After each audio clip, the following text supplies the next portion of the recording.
লাগিবই দণ্ডা দিব লাগিবই সুৰক্ষা কৰিব লাগিবই গ্ৰেপ্তাৰ কৰিব লাগিবই গ্ৰেপ্তাৰ কৰিব লাগিবই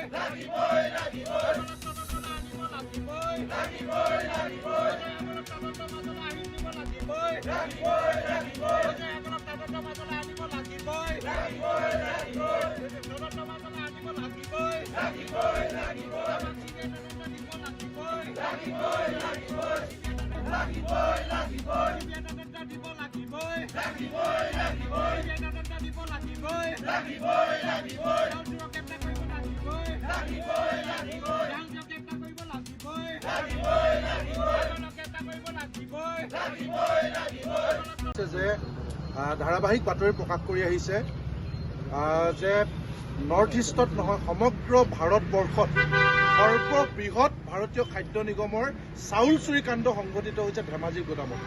ধেমাজিৰ FCI গোদামত এতিয়ালৈকে ভাৰতবৰ্ষত যিমান চাউল চুৰি কাণ্ড সংঘটিত হৈছে তাৰে আটাইতকৈ সৰ্ববৃহৎ 26,800 বেগ চাউল চুৰি হৈছে ধেমাজি FCI গোদামৰ পৰা।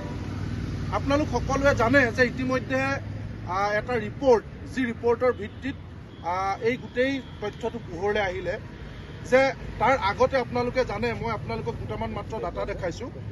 ভাৰতীয় খাদ্য নিগমৰ এটা নিয়মীয়া তেওঁলোকৰ ভেৰিফিকেশ্যন চলে, যাক কোৱাৰ্টাৰলি বুলি কোৱা হয়। 3 মাহৰ মূৰে মূৰে এটা ভেৰিফিকেশ্যন টীম আহে আৰু লখিমপুৰৰ যিটো ভাৰতীয় খাদ্য নিগমৰ ডিভিজনেল অফিচ, তাত ডিভিজনেল মেনেজাৰ এগৰাকী আছে যাৰ নাম নিৰঞ্জন লাল জাহাংগীৰ, আৰু তেওঁৰ নেতৃত্বত ধেমাজি নাৰায়ণপুৰকে ধৰি 4টা গোদাম আছে, তাৰে এটা গোদাম হৈছে ধেমাজিৰ গোদাম।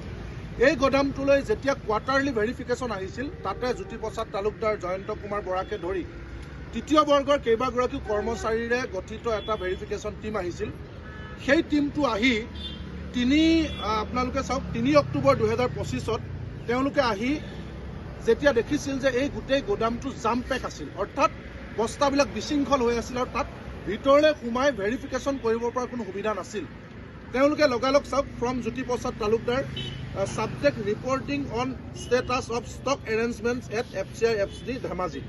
অৰ্থাৎ তেওঁলোকে কৈছিল যে এই গোটেই বিশৃংখল হৈ আছে বস্তাবিলাক, ইয়াত কোনো ধৰণৰ ভেৰিফাই কৰিব পৰা সুবিধা নাই, গতিকে এই গোটেই কথাটো জাম পেক লাগি আছে, গতিকে এটা ওপৰৰ পৰা ভেৰিফিকেশ্যন টীম আহিব লাগে যাতে ভালকৈ ভেৰিফাই কৰিব পৰা যায়। অৰ্থাৎ তেওঁলোকে সন্দেহ ব্যক্ত কৰি ধেমাজিৰ নিৰঞ্জন লাল জাহাংগীৰলৈ এইটো মেইল কৰিছিল। Sub to FCI divisional officer north Lakhimpur. কেতিয়া কৰিছিল? 3 অক্টোবৰ 2025।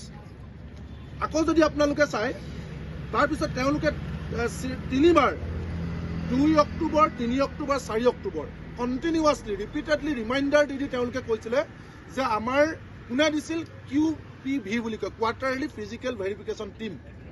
জ্যোতিপ্ৰসাদ তালুকদাৰ, যাক ছাছপেণ্ড কৰা হৈছে, জয়ন্ত কুমাৰ বৰা আৰু আছিলে তেওঁলোকৰ নেতৃত্বত অহা টীমটোৱে। এই দুয়োগৰাকী ব্যক্তি মই ফটো দেখাই দিছোঁ, তেওঁলোকে জাম পেকৰ দিনা এনেকৈ ফটো মাৰিছিল। এই যে গোদামটো এনেকৈ জাম পেক আছিল, ভিতৰলৈ সোমাব নোৱাৰে, তেওঁলোকে ফটো মাৰিছিল। এই ফটো সংলগ্ন মেইল কৰিছিল তালৈ, আৰু তাৰ কপি তেওঁলোকে দিছিল DGM। DGM মানে হৈছে ফেজেল নেম। ফেজেল নেম নামৰ যিগৰাকী ডেপুটি জেনেৰেল মেনেজাৰ গুৱাহাটীত বহি আছে, তেওঁলৈ এই ফটো মাৰি জাম পেক থকা বস্তা বিশৃংখল বুলি এনেকৈ মেইল কৰিছিল। 3টা দিন কণ্টিনিউ তেওঁলোকে মেইল কৰিছিল। মেইল কৰাৰ পিছত তেওঁলোকে কোনো ব্যৱস্থা নোলোৱাৰ পিছত সেই নিৰঞ্জন লাল জাহাংগীৰে সেই যি জ্যোতিপ্ৰসাদ তালুকদাৰ, জয়ন্ত কুমাৰ বৰা ফিজিকেল ভেৰিফিকেশ্যন টীমটোক হেঁচা প্ৰয়োগ কৰিছিল যে ইটছ অ'কে বুলি ৰিপৰ্ট দিব লাগে। যিহেতু নিৰঞ্জন লাল জাহাংগীৰ DGMৰ লগত মিলি আছে, ফেজেল নেমৰ লগত, গতিকে তেওঁলোকে অফিচাৰবিলাকে এই 3য় বৰ্গৰ ভেৰিফিকেশ্যন টীমটোক প্ৰেছাৰ দিলে তেওঁলোকে বাধ্য হৈছিল চহী কৰি দিবলৈ, সকলো ঠিকে আছে বুলি। কিন্তু তেওঁলোকে তলত এটা নোট লিখিছিল, চাওক, এই জ্যোতিপ্ৰসাদ তালুকদাৰ, জয়ন্ত মাধৱ বৰা এই চব ঠিক আছে বুলি দিবলৈ বাধ্য হ'ল। Note as declared by the depot incharge FCI। অৰ্থাৎ কোন ডিপ'ৰ্ট ইনচাৰ্জ? ইয়াৰ যিজন ৰাকেশ দাস আৰু নিৰঞ্জন লাল জাহাংগীৰ। ইয়াৰ গোদামৰ ইনচাৰ্জ ৰাকেশ দাস আৰু নিৰঞ্জন লাল জাহাংগীৰ ডিভিজনেল মেনেজাৰ, তেওঁলোকৰ হেঁচাত তেওঁলোকে চহী কৰিছোঁ বুলি লিখিছে। And reference on the mail dated 2 October, 1st, 2nd October, 3rd October, 4th October লিখিছে যে আমি তেওঁলোকৰ হেঁচাত চহী কৰিছোঁ, কিন্তু আমি গোটেই কথাখিনি কিন্তু আমুক তাৰিখে মেইল দি থৈছোঁ, চহী কৰি তলত নোট লিখিছে।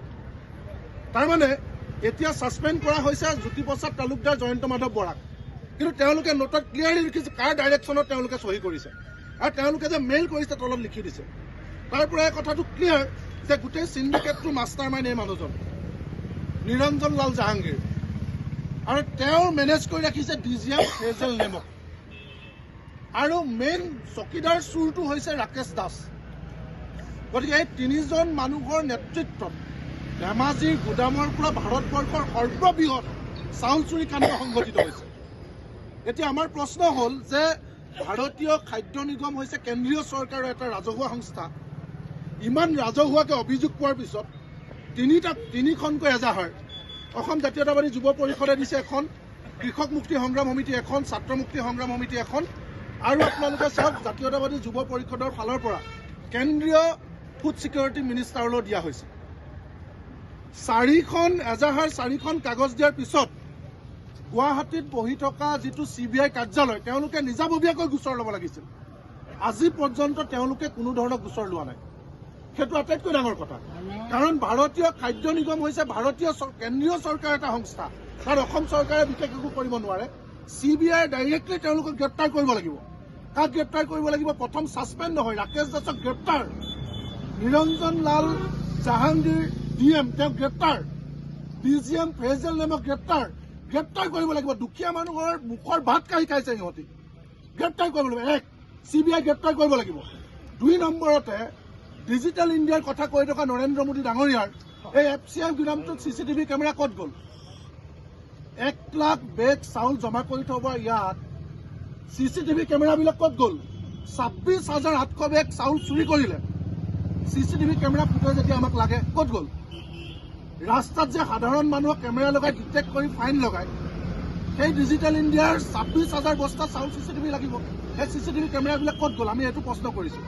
গতিকে আমাৰ কথাটো খুব ক্লিয়াৰ, কৃষক মুক্তি অসম জাতীয়তাবাদী যুৱ ছাত্ৰ পৰিষদে আজিৰ দিনটো সমগ্ৰ অসমবাসী ৰাইজ আজি হিয়াৰ আমঠু জুবিন গাৰ্গৰ চাৰ্জশ্বিটৰ কাৰণে ব্যস্ত হৈ আছে। আমি উদ্বিগ্নতাত আছোঁ, কি আছে, আচল অপৰাধী তাত বাচি যাব নেকি? তাৰ পিছতো কিন্তু ইমানে স্পৰ্শকাতৰ বিষয়, যিমানে সময় বাগৰি যাব সিমানে চোৰকেইটা বাচি যাব। ইমিডিয়েট গ্ৰেপ্তাৰ দাবীত আজিৰ দিনটোত আমি প্ৰতিবাদ কৰিবলৈ বাধ্য হৈছোঁ। গতিকে আমি স্পষ্ট CBI এনকুৱাৰী লাগে, CCTVৰ ফুটেজ লাগে, আৰু এই মানুহকেইজনক গ্ৰেপ্তাৰ কৰিব লাগে। আৰু যিটো ফোন ৰেকৰ্ডিং ওলাইছে তাৰ ভিত্তিত আমাৰ ইয়াতো যদি কোনোবা মুখা পিন্ধা মানুহ আছে সেই সকলোকে গ্ৰেপ্তাৰ কৰিব লাগে, সেই দাবী আমি উত্থাপন কৰিছোঁ।